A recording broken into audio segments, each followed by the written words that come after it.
Pemirsa, tim dokter RSSA Malang berhasil melakukan operasi pemisahan bayi kembar siam asal Pasuruan. Operasi berhasil dilakukan dan berlangsung dalam waktu 1 jam.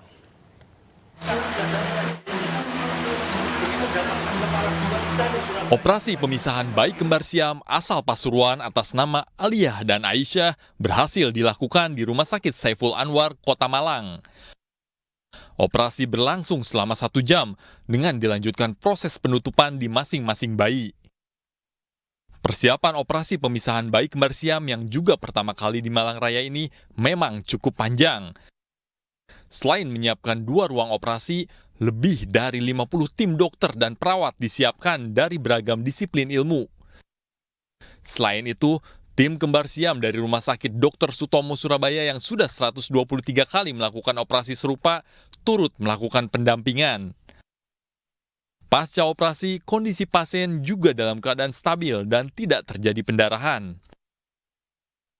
Tentu namanya operasi kembar siam ada kesulitan, tapi alhamdulillah para dokter ahli kita dari Sutomo dan Surabaya ini sudah menyiapkan semuanya dengan mengantisipasi berbagai kesulitan dan alhamdulillah bisa diatasi kesulitan. Dari hasil operasi diketahui memang terjadi perlekatan di tulang dada, liver, dan kulit. Kini pasca operasi tim dokter melakukan observasi penuh selama 2 hari ke depan. Bayi kembar siam ini lahir di RSSA Malang pada 15 September tahun lalu. Dari Malang, Jawa Timur, Denny Irwansyah, iNews melaporkan. Sementara itu, pihak kepolisian masih menyelidiki kasus tertukarnya balita di Rumah Sakit Bogor, Jawa Barat. Peristiwa itu baru diketahui saat sang ibu menyadari balitanya menggunakan gelang nama yang berbeda saat dilahirkan.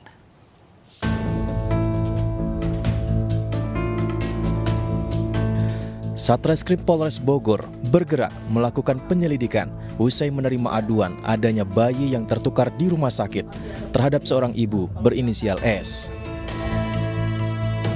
Langkah-langkah teknis dan taktis yang kemudian akan membuat terang peristiwa ini, apakah ada unsur pidana yang terjadi di dalam peristiwa atau kejadian ini. Untuk itu rekan-rekan media dan masyarakat tentunya kami sampaikan mohon bersabar. Diketahui sebelumnya seorang balita tertukar di sebuah rumah sakit Bogor, Jawa Barat. Hal ini baru diketahui oleh sang ibu setelah melakukan tes DNA sang anak.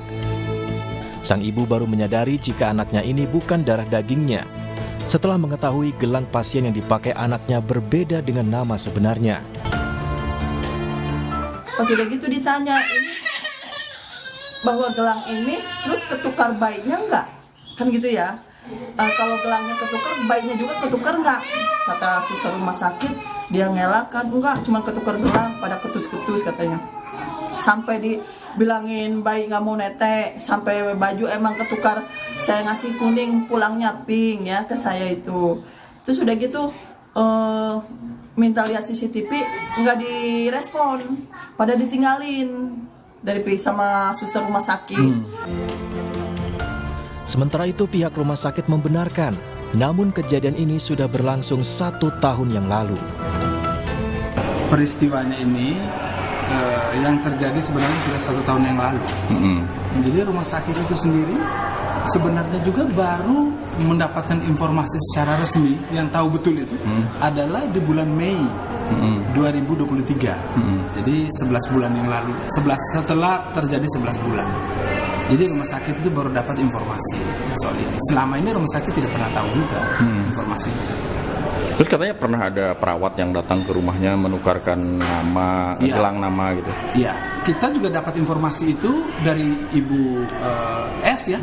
Dari Ibu S juga kita. Tapi benar dari sini kan, utusan dari sini? Ya, betul? bukan utusan. Itu perawat mungkin datang karena tidak pernah ada informasi ke rumah sakit. Berarti dia inisiatif sendiri dong dari rumah sakit sini? Kami menduganya seperti itu. Sang ibu sudah berusaha bernegosiasi dengan orang tua yang mengasuh anaknya selama ini agar bisa menukar lagi bayinya. Namun ibu dari anak kandungnya sendiri enggan menukar meski sudah ada hasil tes DNA. Dari Bogor, Jawa Barat, Wildan Hidayat, iNews melaporkan. Penyidik Polda Metro Jaya akan memanggil finalis Miss Universe Indonesia 2023 dalam dugaan pelecehan di acara tersebut. Sementara Menparekraf Sandiaga Uno meminta polisi mengusut tuntas kasus tersebut.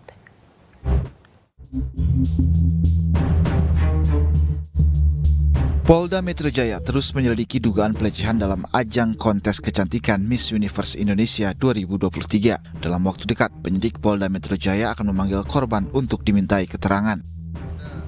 Dalam penyelidikan kasus ini di Reskrimum Polda Metro Jaya, Kombes Polisi Hengki Haryadi menyebut akan melibatkan saksi ahli termasuk digital forensik terkait laporan dugaan pelecehan dalam acara Miss Universe 2023. Dalam waktu dekat, kita akan periksa korban dulu. Kemudian pelapor kita akan periksa, apabila ini memenuhi delik ataupun perbuatan pidana tentunya akan kita tindak lanjuti sampai menemukan siapa tersangka.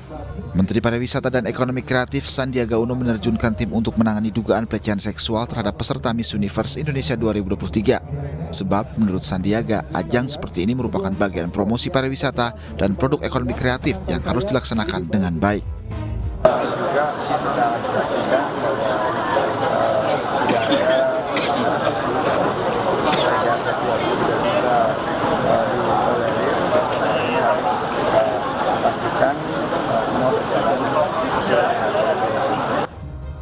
Sebelumnya, polisi telah menggelar olah tempat kejadian perkara dalam kasus dugaan pelecehan yang dialami oleh peserta ajang kecantikan Miss Universe Indonesia 2023. Sementara terkait korban yang mengalami trauma, Polda Metro Jaya akan bekerja sama dengan Kementerian PPA untuk melakukan pendampingan. Dari Jakarta dan Surakarta, Jawa Tengah, iNews melaporkan. Kuasa hukum korban dugaan pelecehan Melissa Anggraini meminta penyidik Polda Metro Jaya untuk memeriksa seluruh CCTV yang disebut mati. Sementara fotografer Miss Universe Indonesia 2023, Rio Wibowo menyebut kegiatan body checking dilakukan di sebuah ruangan kecil yang ada di dalam ballroom. Nah, kami meminta juga, kami yakin juga Polda tidak akan dengan mudah itu percaya bahwa itu mati, mungkin akan dilakukan cek baik itu sistem labor forensik dan lain sebagainya untuk benar-benar memastikan, karena ini adalah kekhawatiran ya. Nah, kalau sudah dipastikan bahwa CCTV itu benar-benar sudah mati ya dan tidak ada gambar yang menyorot karena ada di berbagai sudut, mungkin nanti Mas Rio bisa sampaikan juga ya situasi di ballroom itu, sehingga kami percayakan proses hukum inilah kepada Polda, seperti itu. Oke, baik. Gimana tuh Mas Rio? Katanya Mas Rio, emang benar di fotonya tuh banyak orang dan lawan jenis gitu ya Mas ya? Jadi gini, proses body checking itu dilakukan sembrono di dalam ruangan fitting yang kecil yang cuma terbuat dari sekat-sekat gitu loh Mbak. Jadi ada orang yang lalu lalang tuh banyak dan jumlahnya itu kadang ada yang dalam satu ruangan tuh bisa sampai 10 orang. Jadi kayak macam boleh dibilang ini adalah area umum dijadikan untuk body checking. Sedangkan body checking ini sendiri pun bisa dikatakan telanjang karena hanya menggunakan celana dalam, tidak menggunakan atasan. Dan untuk di foto-foto itu sebenarnya tidak boleh secara etika dalam body checking itu di foto-foto gitu. Nah ini kan terjadi di dalam ballroom, di sudut ruangan. Memang mungkin ada CCTV yang mati, tapi kan di dalam ruangan tersebut itu ada beberapa CCTV lain yang mungkin bisa menyorot ke arah situ gitu kalau saya bilang. Diiming-imingi uang jajan, seorang bocah sekolah dasar menjadi korban pelecehan seksual seusai pulang sekolah di Jatinegara, Jakarta Timur. Aksi pelaku yang sudah lanjut usia itu terekam jelas di kamera pengawas.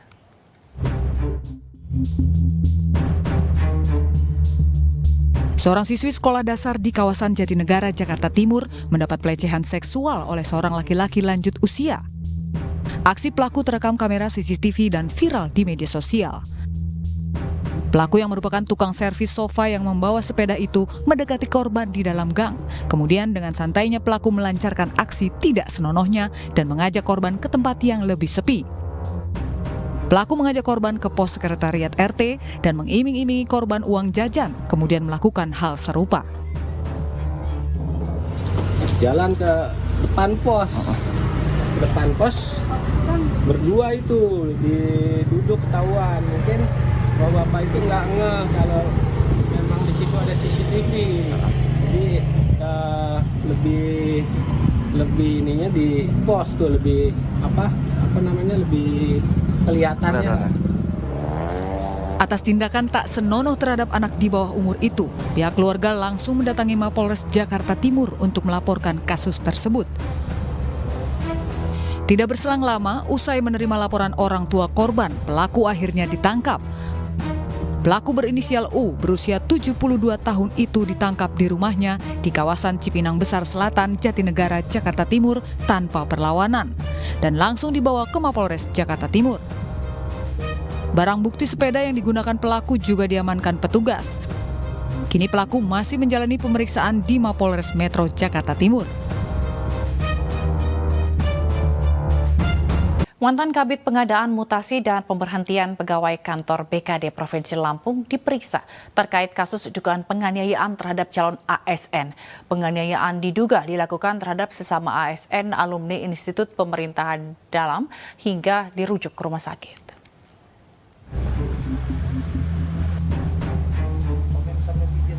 Tim Jatanras Satreskrim Polresta Bandar Lampung memeriksa mantan Kabid Pengadaan Mutasi dan Pemberhentian Pegawai Kantor BKD Provinsi Lampung, Denny Rolin Zabara.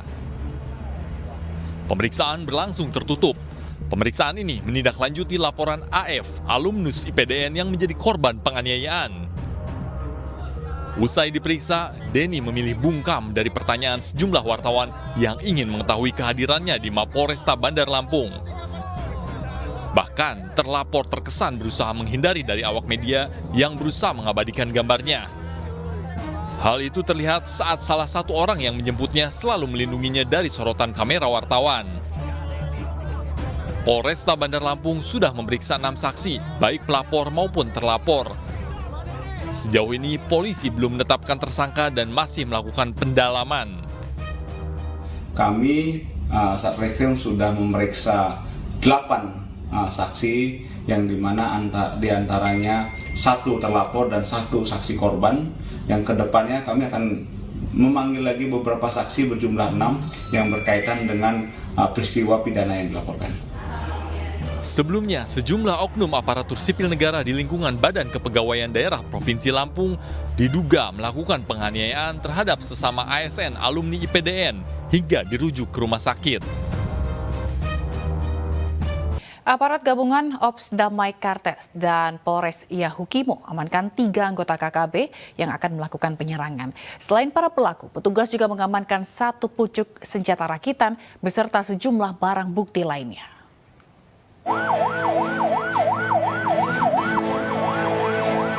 Aparat gabungan Operasi Damai Kartens 2023 dan Polres Yahukimo berhasil mengamankan 3 orang anggota kelompok kriminal bersenjata di wilayah Yahukimo, Kabupaten Yahukimo, Provinsi Papua Pegunungan. Penangkapan ketiga anggota KKB ini bermula dari adanya informasi yang telah diterima oleh salah satu anggota polisi melalui telepon di mana telah terjadi penodongan dan penembakan menggunakan senjata api kepada korban atas nama Syaiful Ewa di Kompleks Jalan Sosial Kabupaten Yahukimo. Namun korban selamat dari aksi penembakan itu dan para pelaku berhasil melarikan diri setelah melakukan aksi. Setelah menerima informasi itu, anggota gabungan Polres Yahukimo dan Satgas Gakum Operasi Damai Kartens 2023 langsung merespon dengan melakukan razia di daerah itu. Dari razia ini, aparat gabungan menangkap 3 orang yang diduga merupakan anggota KKB wilayah Yahukimo. Dari 3 orang yang diamankan ditemukan 1 pucuk senjata api rakitan laras pendek serta sejumlah barang bukti lainnya. Para pelaku dan barang bukti itu akan diinvestigasi lebih lanjut oleh aparat gabungan Satgas Damai Kartens 2023 dan Polres Yahukimo untuk mengungkap keterlibatan para pelaku serta insiden penembakan dan tindakan kriminal yang terjadi di Kabupaten Yahukimo. Dari Kabupaten Yahukimo, Papua Pegunungan, Freddy Nuboba, iNews melaporkan.